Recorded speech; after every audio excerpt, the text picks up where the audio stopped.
Back in February, Realme launched the GT Neo 5 in the Chinese market, which is an interesting phone because of its design. It is the first Realme phone to have RGB light on the back. Another cool thing about this phone is the charging speed. The phone supports 240 watt fast charging, which can charge the phone fully in under 10 minutes. The company is now all set to launch another phone under the GT Neo series, and this phone is named the Realme GT Neo 5 SE. Quite a long name, but as the name shows, this phone will be cheaper than the GT Neo 5.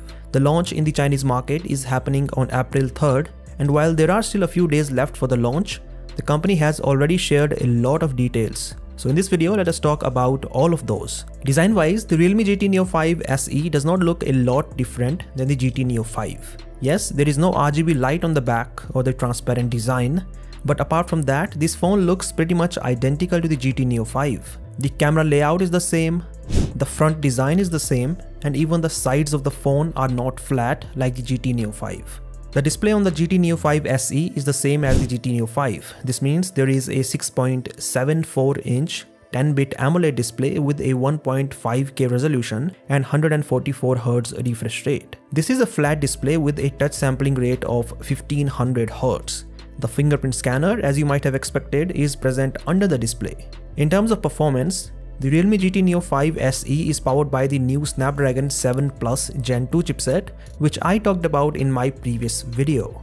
And in my previous video, I also talked about the AnTuTu benchmark score of the GT Neo 5 SE. The Snapdragon 7 Plus Gen 2 is like an underclocked version of the Snapdragon 8 Plus Gen 1, which also means that it is extremely powerful and also very power efficient. Speaking of the charging speed, Realme GT Neo 5 SE charges at up to 100 watt, so while it is not as fast as 150 watt or 240 watt charging, it is still quite fast compared to the phones in the mid-range segment. The battery size is 5500 mAh, which is quite big.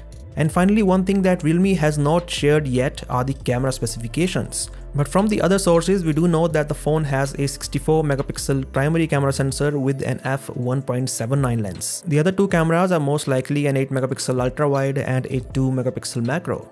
And well, that is all about the Realme GT Neo 5 SE. We do not know at what price the phone will launch, but since the GT Neo 5 started at 2600 yuan or around $380 US, the GT Neo 5 SE could be priced at around 2000 yuan or around $300 US. Since the GT Neo 5 is launching as Realme GT 3 in the global market, the GT Neo 5 SE is also expected to launch with a different name outside of the Chinese market. Anyways, that is all about this video, and as always, I'll catch you in the next one.